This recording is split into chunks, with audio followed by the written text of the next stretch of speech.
A luz do sol poente filtrava pelas janelas altas do apartamento de luxo no Leblon, no Rio de Janeiro, tingindo o ambiente de tons alaranjados que contrastavam com o branco imaculado dos móveis minimalistas. Sofia Almeida, aos 35 anos, estava sentada no sofá de couro italiano, com uma taça de vinho tinto na mão, mas mal tocara na bebida. Seus cabelos castanhos, sempre impecavelmente arrumados em um coque elegante, caíam agora soltos sobre os ombros, como se o cansaço do dia a tivesse vencido. Ela era herdeira de uma fortuna construída no ramo imobiliário, uma das mulheres mais ricas do país, mas naquela noite o peso da solidão parecia mais opressivo que qualquer balanço patrimonial. Do outro lado da sala, sua melhor amiga, Carla, uma designer de interiores de 32 anos, que navegava na mesma bolha social, gesticulava animadamente enquanto arrumava uma bolsa de grife sobre a mesa de vidro. "Sofia, você precisa disso. Faz meses que não sai com ninguém. Lembra da festa da semana passada? Todos aqueles solteiros babando por você. E você lá isolada no canto, fingindo interesse em conversas vazias sobre ações e iates. Isso não é vida." Sofia deu um sorriso fraco, os olhos verdes fixos no horizonte da praia de Ipanema, visível pela varanda envidraçada. O som distante das ondas quebrando na areia misturava-se ao burburinho da Avenida Vieira Souto, onde carros de luxo e pedestres apressados formavam o eterno contraste da cidade. "Carla, eu sei que você quer me ajudar, mas um encontro às cegas? Com quem? Outro executivo arrogante que só vê o meu sobrenome? Ou pior, alguém que finja interesse só pelo dinheiro?" Carla parou, aproximando-se e sentando ao lado dela. Seus olhos castanhos brilhavam com uma mistura de empolgação e preocupação. Elas se conheciam desde a faculdade de administração na PUC, onde Sofia ainda era só uma garota de família abastada, antes de herdar o império aos 28 anos, após a morte repentina do pai em um acidente de helicóptero. Não é qualquer um, amiga. É alguém que a Marina conhece do trabalho dela na ONG. Ele é diferente, genuíno. Trabalha como professor em uma escola pública na favela do Vidigal. Viu muita vida, sabe? Nada de playboys. E você merece alguém que te veja de verdade, não como a milionária Almeida. Sofia ergueu uma sobrancelha, o ceticismo evidente em seu rosto delicado, marcado por linhas sutis de estresse ao redor dos olhos. Ela passava os dias em reuniões intermináveis na sede da empresa, no centro da cidade, lidando com projetos de arranha-céus que engoliam bairros inteiros, deslocando famílias humildes para periferias distantes. A culpa a corroía por dentro, mas o negócio era implacável. Noites como aquela, em seu apartamento de 300 metros quadrados com vista para o mar, eram preenchidas por um vazio que o dinheiro não comprava. Relacionamentos passados, todos superficiais, terminando em brigas sobre lealdade ou ambição. O último, com um investidor europeu, durara 6 meses, mas ele partira ao descobrir que ela priorizava o trabalho acima de viagens exóticas. "Professor na favela? Carla, isso soa como caridade reversa. O que ele vai pensar de mim? A patricinha rica que desce do pedestal por pena?" Sofia riu baixinho, mas havia amargura na voz. Ela se levantou, caminhando até a varanda, onde o ar salgado do oceano a envolveu. Lá embaixo, na praia, casais passeavam de mãos dadas, crianças corriam na areia úmida e vendedores ambulantes gritavam ofertas de coco gelado. A desigualdade da cidade era palpável. De um lado, os arranha-céus reluzentes. Do outro, as encostas cobertas de morros, onde a luta diária era invisível para quem vivia no asfalto. Carla seguiu-a, insistente. "Você está errada. A Marina disse que ele é incrível. Chama-se João, tem 38 anos, viúvo. Perdeu a esposa há 2 anos em um assalto na saída do trabalho. Imagina. Ele cuida da filha pequena sozinho, dá aulas de história para adolescentes que mal têm o que comer. Não é sobre pena, Sofia, é sobre conexão real. Amanhã à noite, no restaurante A Ceia, no Jardim Botânico, às 8. Eu cuido de tudo." Sofia hesitou, o vento bagunçando seus cabelos. Ela pensou na mãe, que morrera jovem de câncer, deixando-a sozinha no mundo dos negócios frios. Pensou nas noites em que chorava em silêncio, questionando se a fortuna valia o isolamento. Talvez Carla tivesse razão. Talvez fosse hora de arriscar algo além das planilhas e contratos. Tudo bem, mas se for um desastre, a culpa é sua. No dia seguinte, o Rio acordou sob um céu nublado típico do outono carioca, com uma garoa fina que umedecia as ruas e fazia o trânsito engarrafar ainda mais na ponte Rio-Niterói.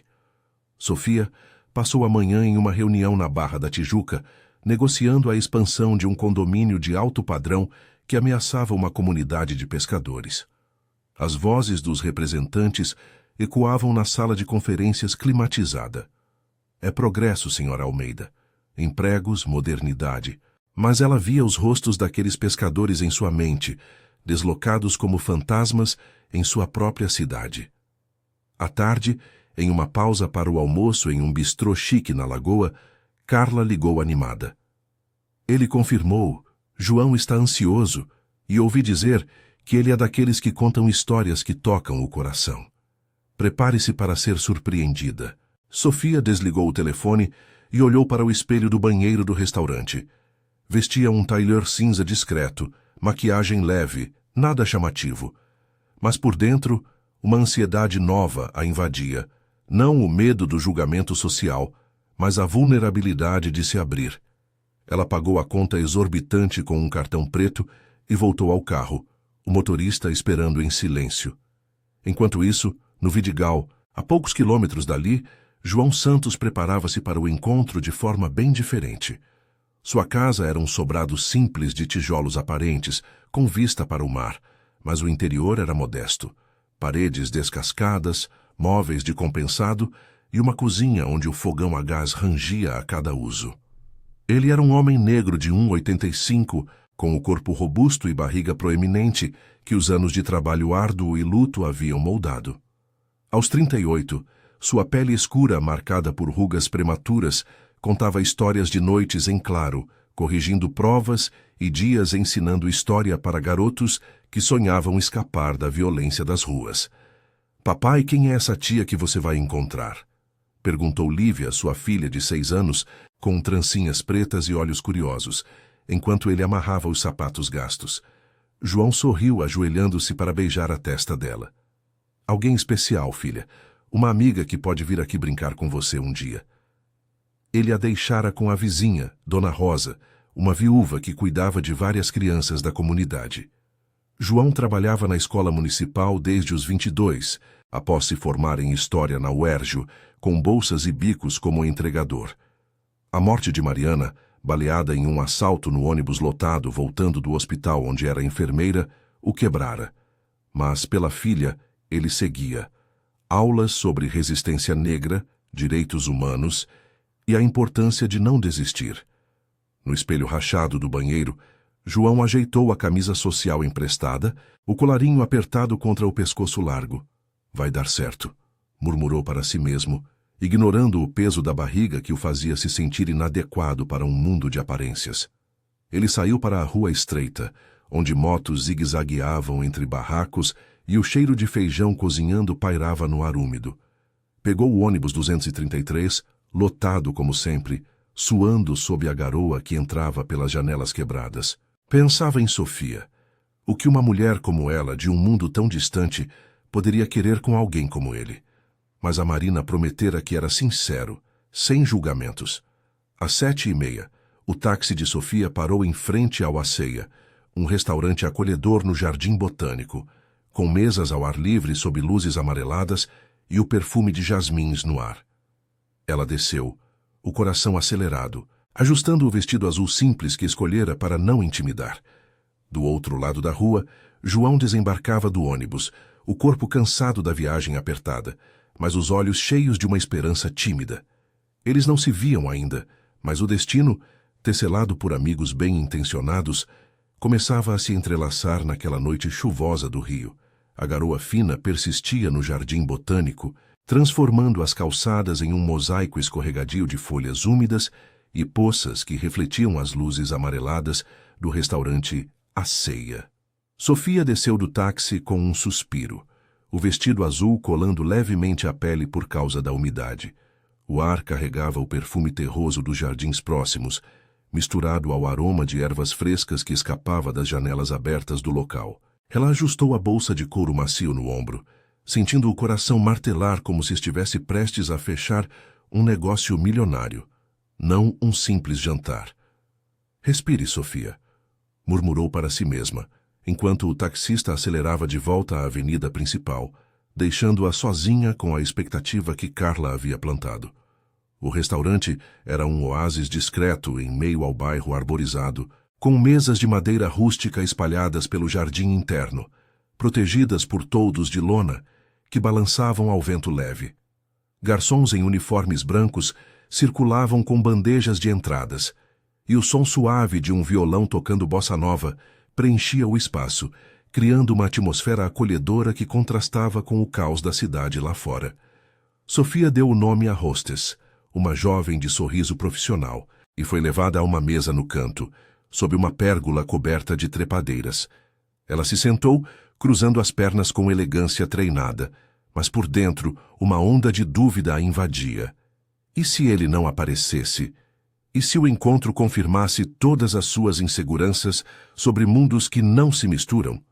Do outro lado da rua, João pisou na calçada molhada, o sapato gasto chapinhando em uma poça. O ônibus 233 o deixara a 2 quadras dali, e a caminhada curta sob a chuva fina o fizera suar mais do que gostaria, a camisa social colando ao corpo robusto. Ele limpou as mãos nas calças pretas, sentindo o peso da barriga pressionar o cinto apertado. Aos 38 anos, João não era o tipo que frequentava lugares como aquele. Sua vida girava em torno da escola no Vidigal, das aulas sobre a abolição da escravatura e das discussões acaloradas com alunos que questionavam por que a história ainda os condenava à periferia. A morte de Mariana o havia tornado um homem de poucas palavras, mas profundo em suas convicções. Ele pensou na filha, Lívia, rindo com Dona Rosa enquanto assistia a desenhos na TV velha da vizinha. "Seja você mesmo, pai", ela dissera antes de ele sair, e aquelas palavras simples o ancoravam agora. Ele cruzou a rua com cuidado, os faróis dos carros cortando a penumbra chuvosa como lâminas. Ao entrar no Aceia, o calor do ambiente o envolveu, contrastando com o frio úmido da noite. A hostess o cumprimentou, e ele mencionou o nome de Marina, sentindo olhares curiosos de alguns clientes. Um homem negro, obeso, em um lugar onde a clientela era majoritariamente de classe média alta. Mas João ergueu o queixo, como fazia nas salas de aula cheias de preconceitos velados. Foi guiado à mesa onde Sofia esperava, e quando seus olhos se encontraram, o tempo pareceu pausar por um instante. Sofia ergueu o olhar, surpresa com a figura imponente à sua frente. João era alto, com ombros largos e uma presença que preenchia o espaço, a pele escura brilhando sob a luz suave. Ele sorriu timidamente, estendendo a mão grande e calejada. "Boa noite. Você deve ser a Sofia. Eu sou João. Prazer em conhecê-la." Ela apertou a mão dele, notando a firmeza gentil, e retribuiu o sorriso, embora seu estômago se contraísse. Não era o que imaginara, nem o executivo polido, nem o aventureiro charmoso. Mas havia algo nos olhos castanhos dele, uma profundidade que a desarmava. "Oi, João. Sente-se, por favor. Carla e Marina nos pregaram essa peça, né?" Ele riu baixinho, puxando a cadeira com um rangido sutil. "É, mas que peça boa. Pelo menos o lugar é lindo. Nunca vim aqui.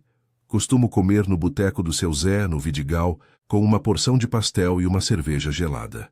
Sua voz era grave, com o sotaque carioca carregado de calor humano, sem o tom afetado que ela ouvia nas reuniões corporativas. O garçom se aproximou, oferecendo o cardápio.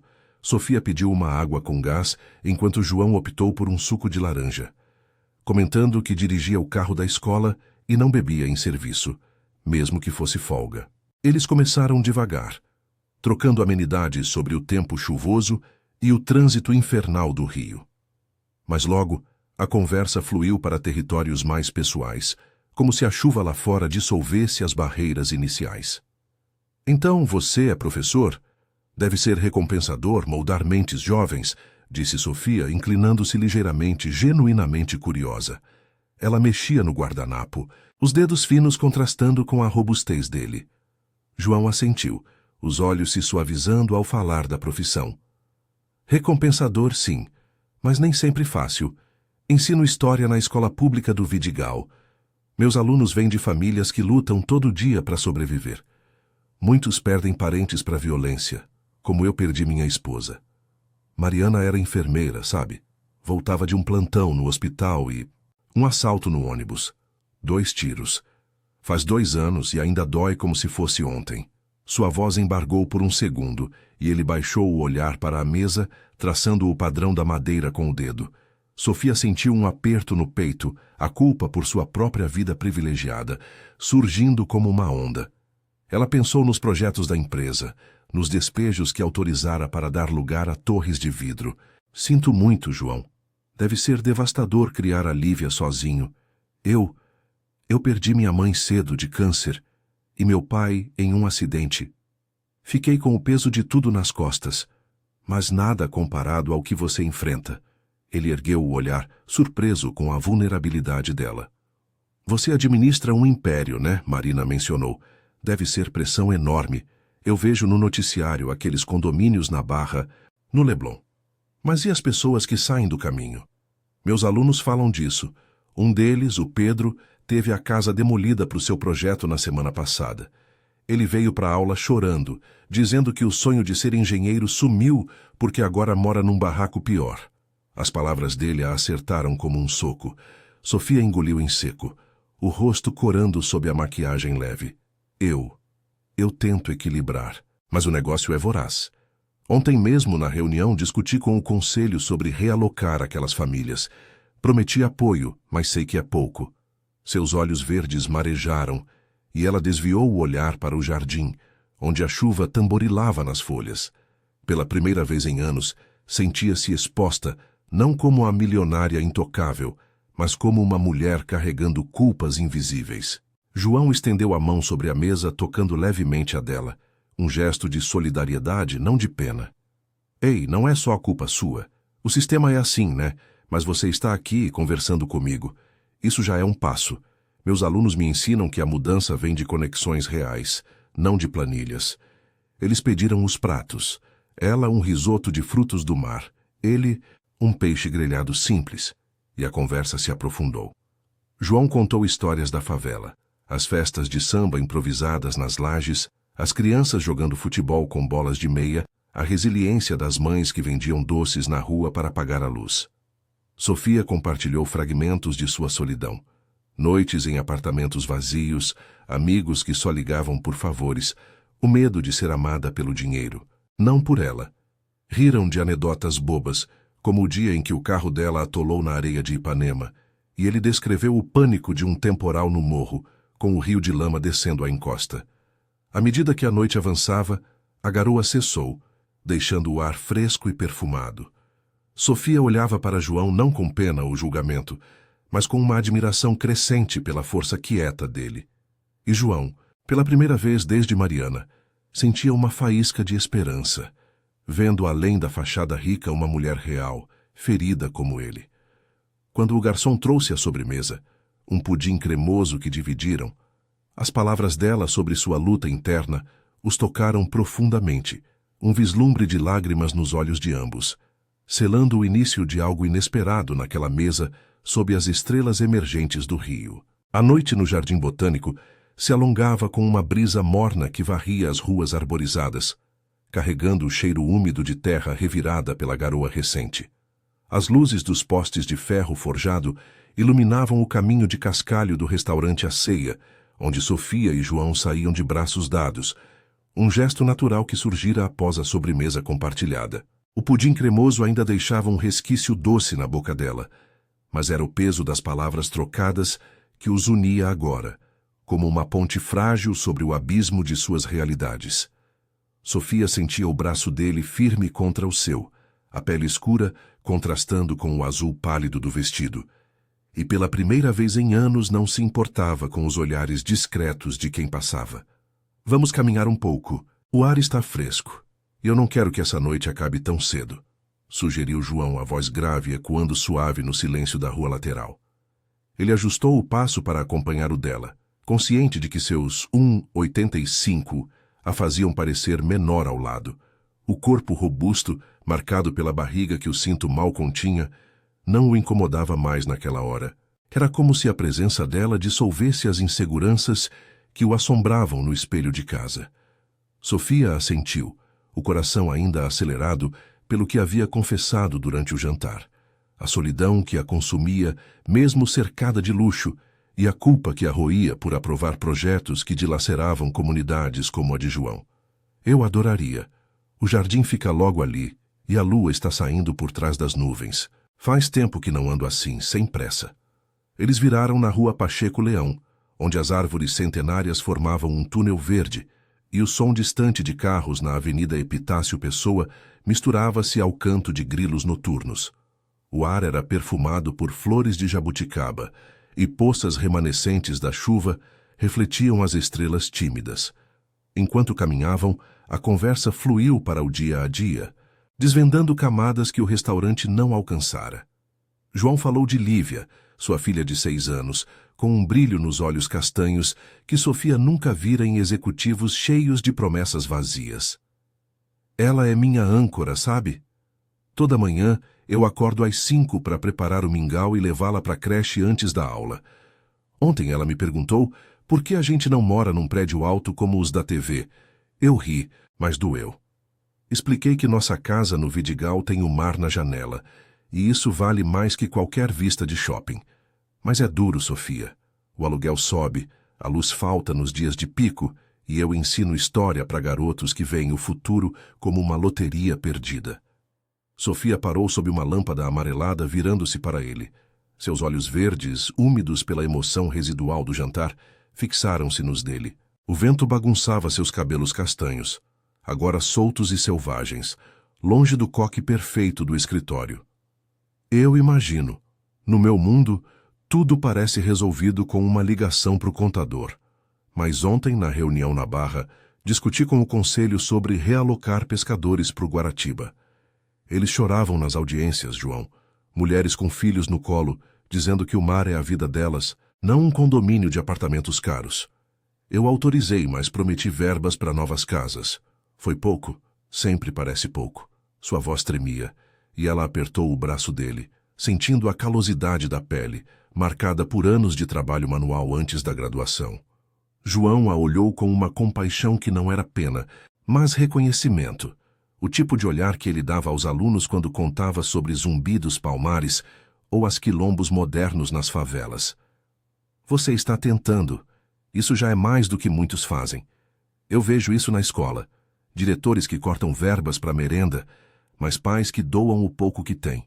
Semana passada, um aluno meu, o Tiago, perdeu o irmão num tiroteio na Rocinha. Ele veio para a aula com o uniforme rasgado, mas sentou e perguntou: "Professor, a história muda isso?"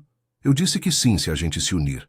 Como agora, nós dois aqui, de mundos tão diferentes, mas falando a mesma língua de perda. Eles prosseguiram pelo jardim, passando por bancos de madeira úmida onde casais sussurravam.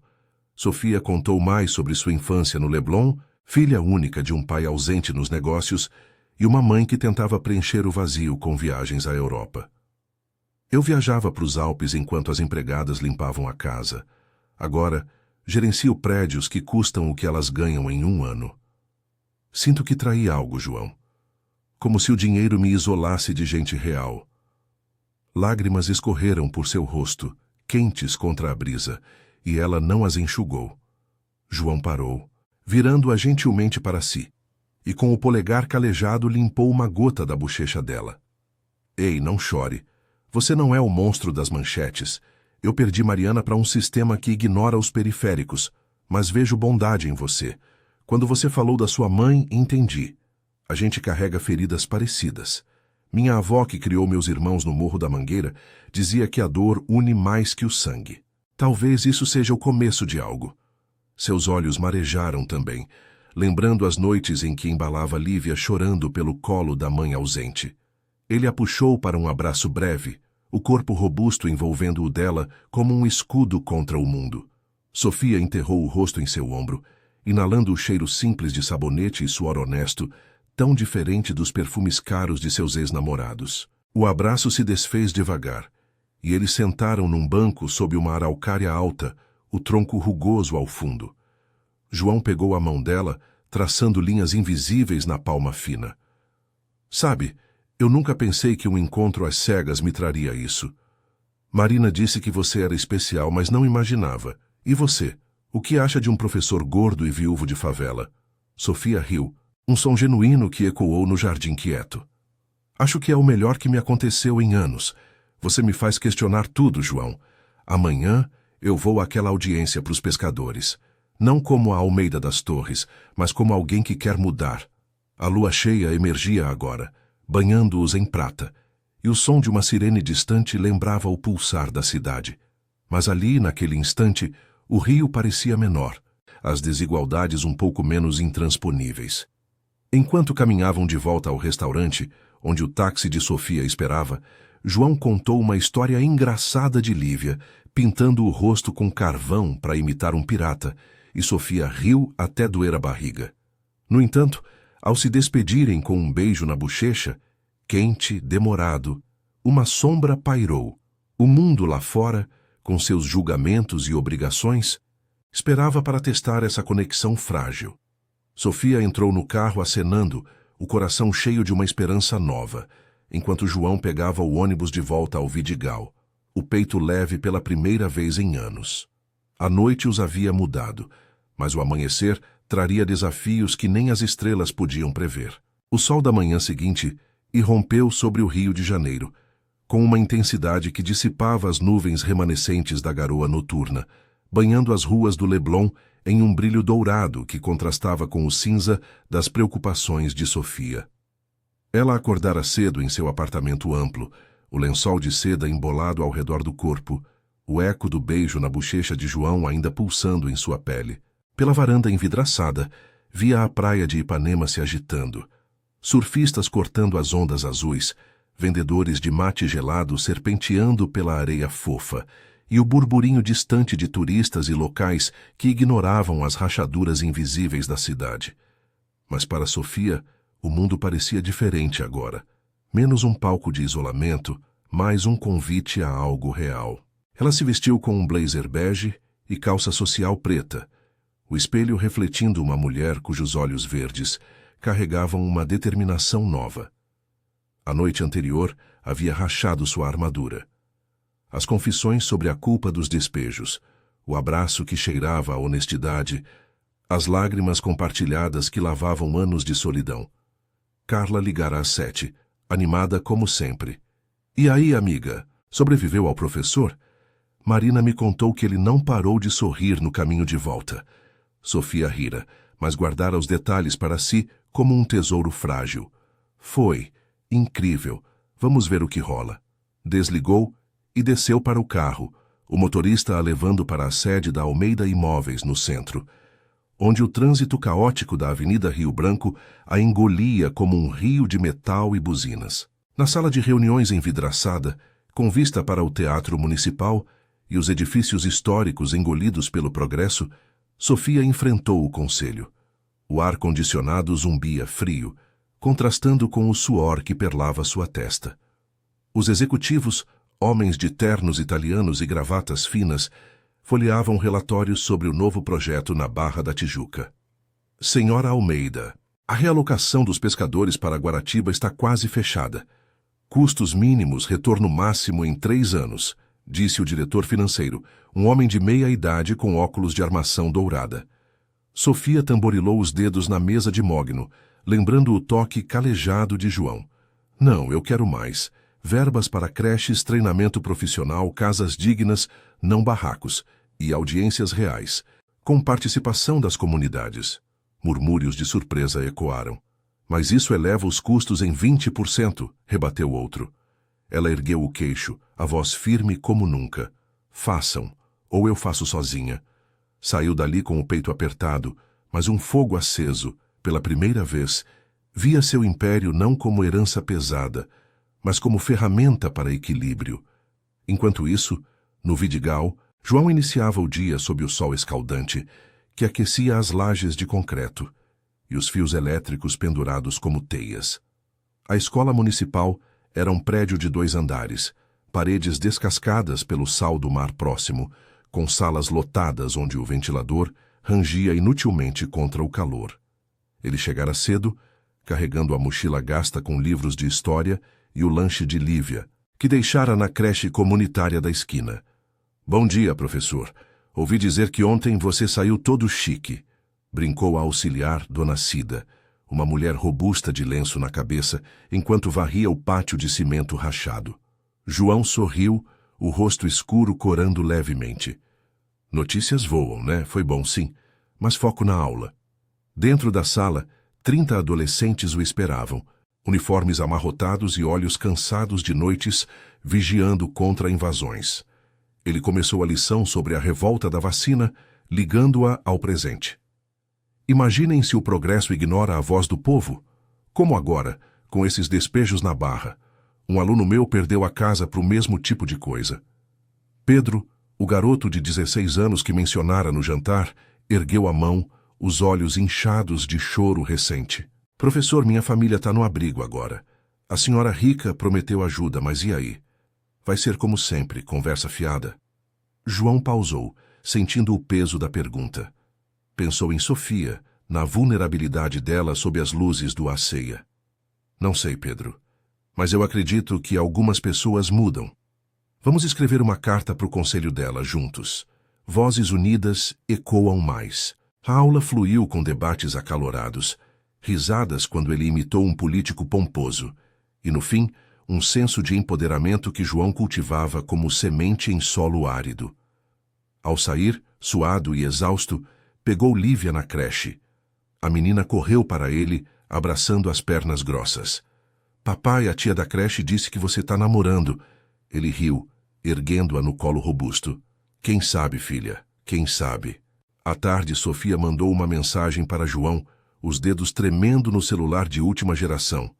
"Pensei em você o dia todo. Janta hoje? Meu apartamento nada chique." Ele respondeu rápido do ponto de ônibus lotado. "Adoraria." "Trago vinho? Ah, espera. Suco. Lívia tá comigo, tudo bem?" O coração dela acelerou. Uma criança no seu mundo estéril? Perfeito. Mal posso esperar.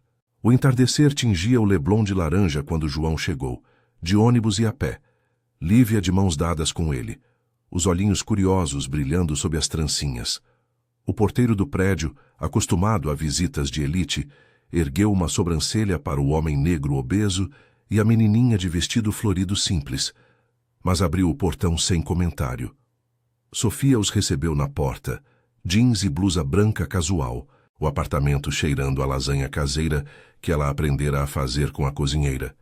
Um esforço para ser normal. "Oi, entrem. Que linda você, Lívia.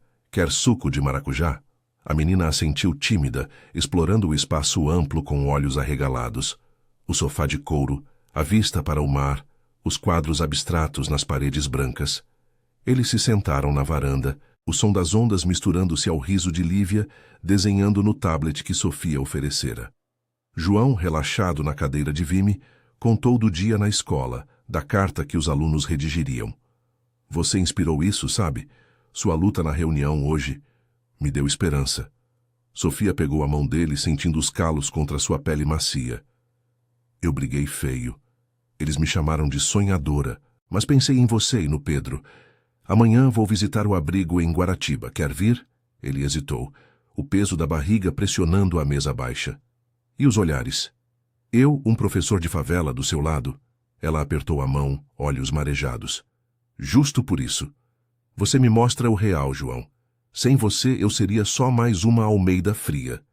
Lívia adormeceu no colo dele, e eles a levaram para o quarto de hóspedes, o silêncio da casa amplificando suas vozes baixas.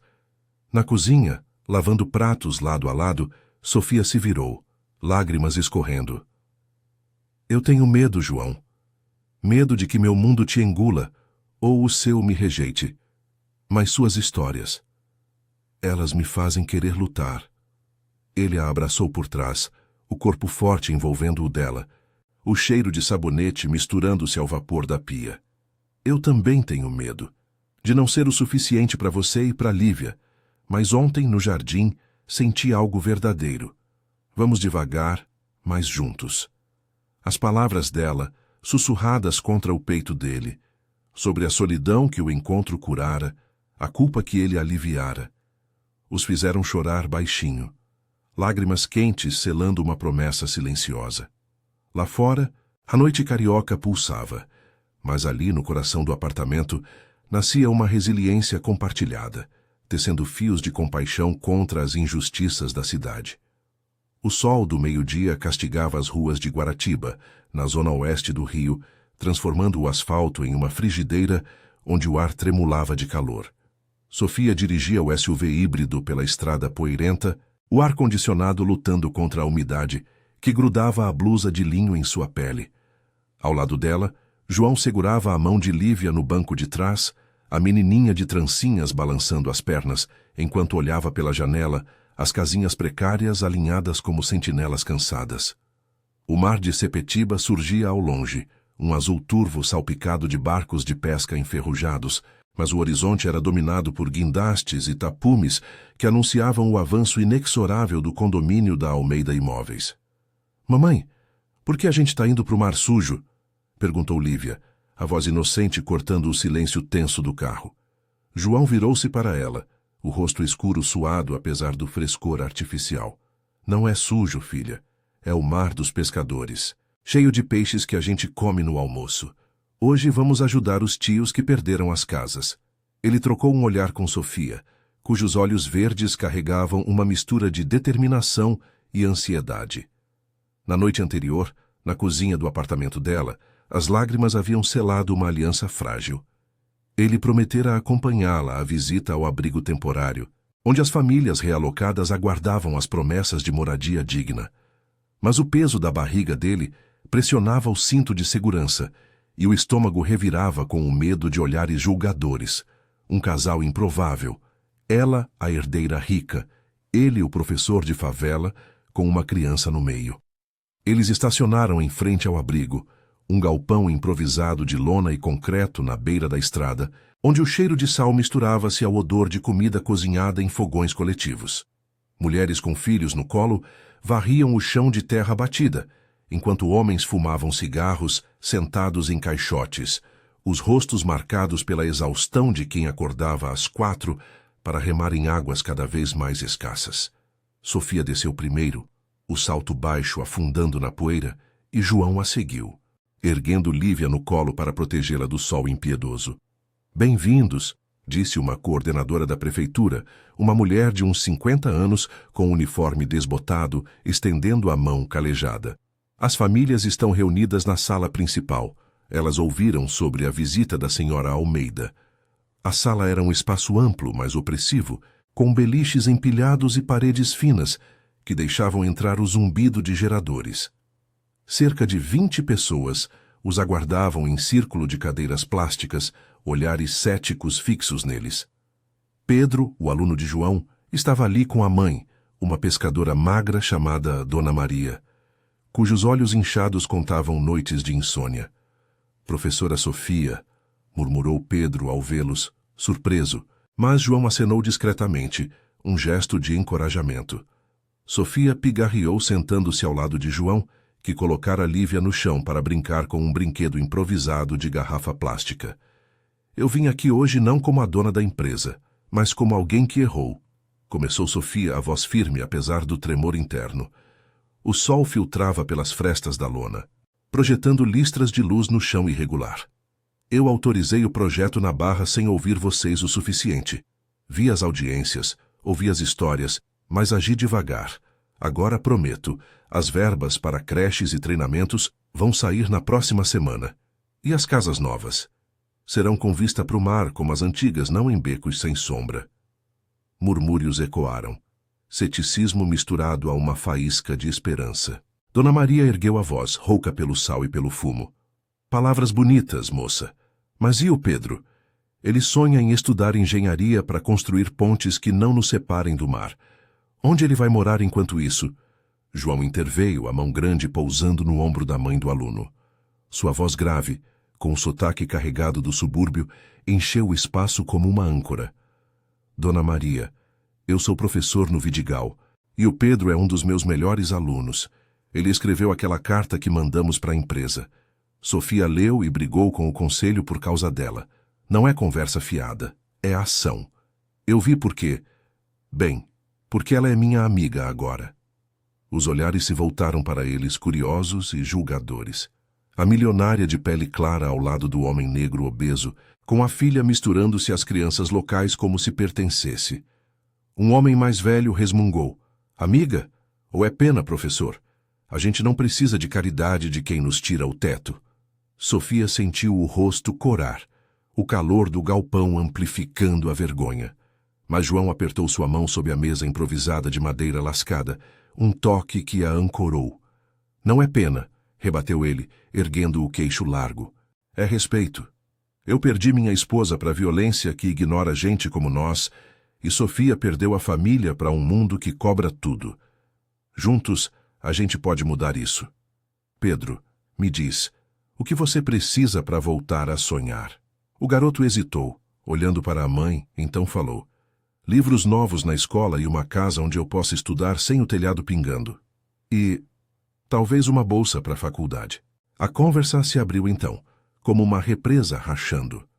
Mulheres compartilharam histórias de redes vazias e filhos famintos. Homens de noites sem sono, vigiando contra chuvas que transformavam o abrigo em lama.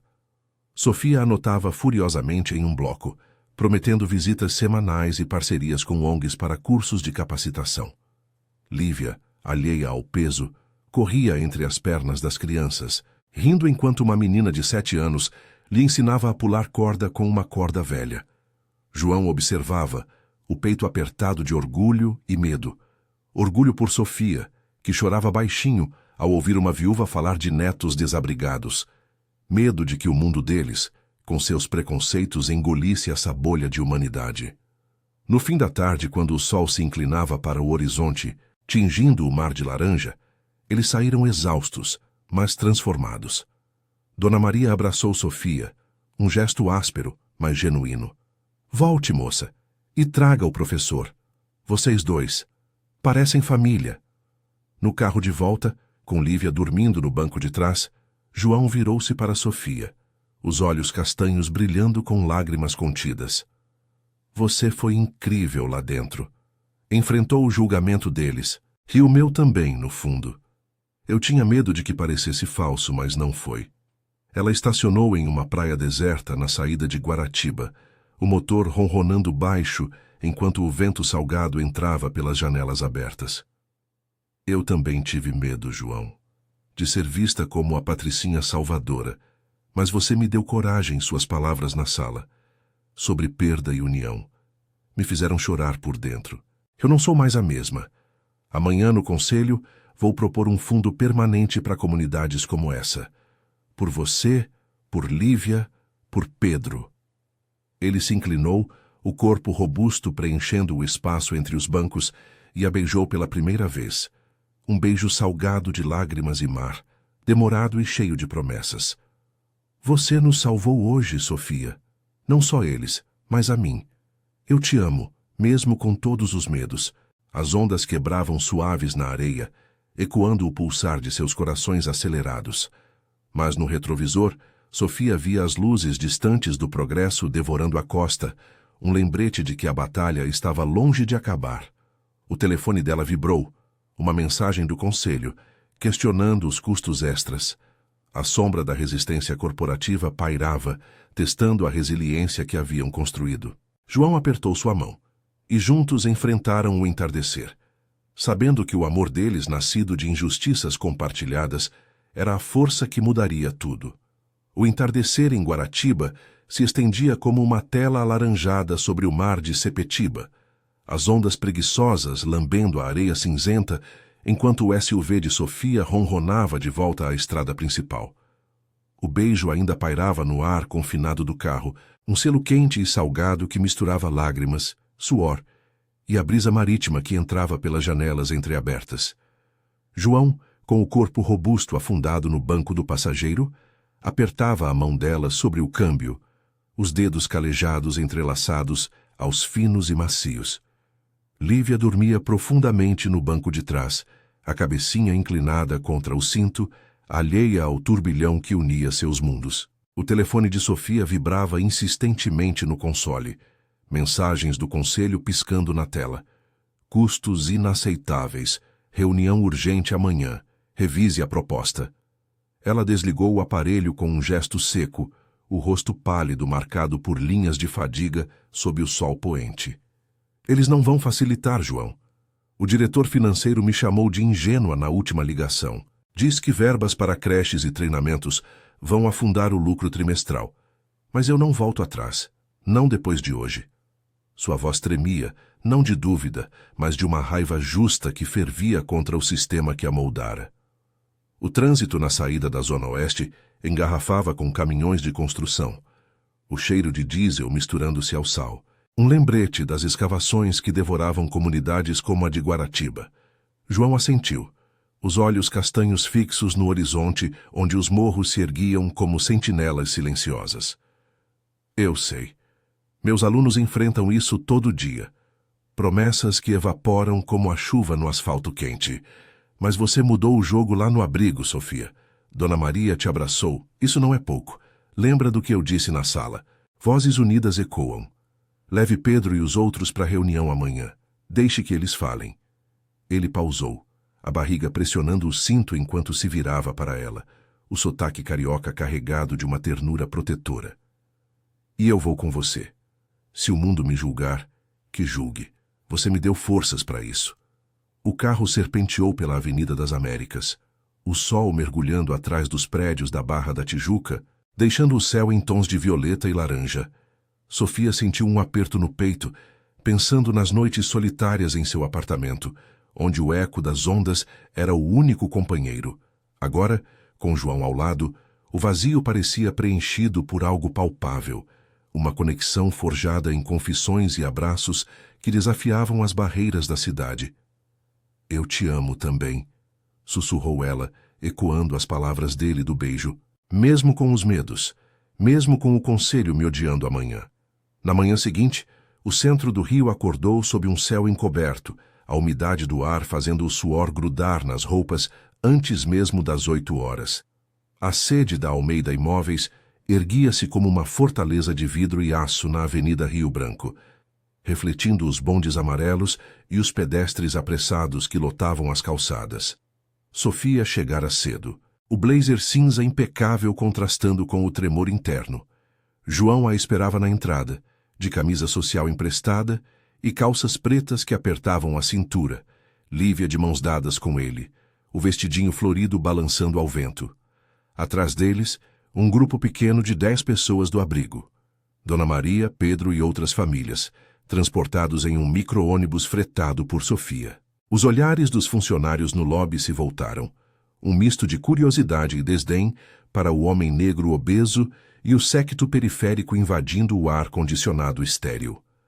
A sala de reuniões era um cubículo de luxo, mesa de mármore polido, poltronas de couro e uma tela projetando gráficos de lucros ascendentes. O conselho, 7 executivos de ternos caros e relógios reluzentes, já ocupava os assentos, o diretor financeiro tamborilando os dedos com impaciência. Senhora Almeida, isso é irregular. Trazer visitantes. Vamos ao ponto. Sua proposta eleva os custos em 25%. Os acionistas não vão engolir. Sofia se sentou à cabeceira. João ao seu lado direito, o grupo do abrigo espalhado pelas poltronas extras, Lívia quieta no colo de Dona Cida, uma das pescadoras. Não é irregular, é necessário, rebateu Sofia, a voz ecoando clara no espaço amplo. O ar-condicionado zumbia como um julgamento silencioso, enquanto o sol filtrava pelas persianas, projetando sombras alongadas no chão de carpete bege. Eu estive em Guaratiba ontem. Vi as famílias que deslocamos, mães sem creche para deixar os filhos, pais sem treinamento para um emprego além da pesca que estamos destruindo. Isso não é progresso, é pilhagem. Ela gesticulou para Pedro, que se levantou hesitante, o uniforme escolar amarrotado contrastando com o luxo ao redor. Fale, Pedro, diga o que eu ouvi. O garoto de 16 anos engoliu em seco, os olhos escuros fixos no diretor. Eu morava perto do mar. Minha casa foi demolida para o condomínio de vocês. Agora, no abrigo, estudo com luz de vela porque a energia falha. Quero ser engenheiro, construir pontes que unam, não separem. Mas sem apoio é sonho vazio. Murmúrios ecoaram, e Dona Maria se ergueu ao lado dele, a voz rouca cortando o ar. Minha rede está vazia desde que tiraram nosso canto. Meus netos comem o que sobra. Vocês prometem casas, mas e a dignidade? João interveio, a mão grande pousando no ombro de Pedro, sua presença imponente preenchendo a sala como uma lição de história viva. Eu ensino esses garotos na favela do Vidigal. Eles veem a história se repetir. Escravos libertados, mas sem terra, favelados removidos, mas sem futuro. Senhora Almeida, você pode mudar isso, não por caridade, mas por justiça. Seus olhos encontraram os de Sofia, um apoio mudo que a ancorava. O diretor financeiro bufou, mas Sofia ergueu a mão silenciando-o. Lágrimas brotaram em seus olhos verdes, não de fraqueza, mas de uma catarse profunda. Eu sei o que é perder. Perdi minha mãe para o câncer, meu pai para o acidente, e quase perdi a mim mesma para o vazio desse escritório. Gerenciei impérios que engoliram vidas como as de vocês, justificando com progresso. Mas ontem, no abrigo, sob o sol que queima a pele, eu chorei com Dona Maria. Vi Lívia, minha, nossa menina, brincando com as crianças de vocês e entendi. O dinheiro constrói torres, mas é a compaixão que constrói lares. Sua voz embargou, lágrimas escorrendo pelo rosto delicado, molhando o colarinho da blusa. Eu não sou mais a herdeira fria. Sou Sofia, que ama um homem que me ensinou resiliência, que vê em Pedro o futuro que negamos. Aprovem o fundo permanente, ou eu vendo minha parte e invisto sozinha nas comunidades. Porque sem vocês, sem João, sem Lívia, eu não sou nada. O silêncio caiu como uma onda, quebrado apenas pelo soluço baixo de Dona Maria. Pedro baixou a cabeça, lágrimas pingando no carpete. O diretor financeiro desviou o olhar, os olhos úmidos pela primeira vez. João apertou a mão dela sob a mesa, seu próprio rosto marcado por gotas quentes, o peito robusto subindo e descendo com emoção contida. Lívia, sentindo o peso, estendeu os bracinhos para Sofia, que a pegou no colo, beijando a testa. Um a um os executivos assentiram, o diretor murmurando: aprovado. Vamos refazer os planos. A sala se encheu de abraços desajeitados, risos misturados a choro, o grupo do abrigo trocando olhares de incredulidade e gratidão. Dias depois, o sol poente banhava o Vidigal em tons quentes, as lajes de concreto virando palcos de samba improvisado, enquanto o cheiro de churrasco subia pelas escadarias estreitas.